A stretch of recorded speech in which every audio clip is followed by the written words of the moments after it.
റെസ്റ്റോറന്റിൽ വിൽപ്പനയ്ക്ക് തയ്യാറാക്കി വെച്ചിരുന്ന അൽഫാം വയറു നിറയെ എലി കഴിക്കുന്നത് കണ്ട ഉപഭോക്താവിന്റെ പരാതിയിൽ നഗരസഭ പൊതുജനാരോഗ്യ വിഭാഗം സ്ഥാപനം അടച്ചുപൂട്ടിച്ചു.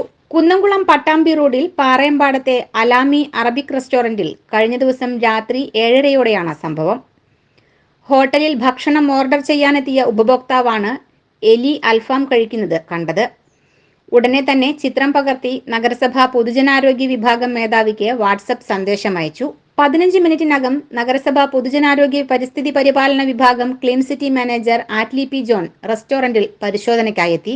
ഈ സമയത്തുണ്ടായിരുന്ന മുഴുവൻ ഭക്ഷണ സാധനങ്ങളിലും എലികളുടെ സാന്നിധ്യം നേരിൽ മനസ്സിലാക്കിയതിനെ തുടർന്ന് ഭക്ഷണ സാധനങ്ങൾ നശിപ്പിക്കുകയും സ്ഥാപനം അടച്ചുപൂട്ടുകയും ചെയ്തു. വരും ദിവസങ്ങളിൽ നഗരത്തിലെ ഭക്ഷണപാനീയ വിതരണ കേന്ദ്രങ്ങളിൽ പരിശോധന കർശനമാക്കുമെന്നും നഗരസഭ പൊതുജനാരോഗ്യ വിഭാഗം അറിയിച്ചു. News fact, Kunnamkulam.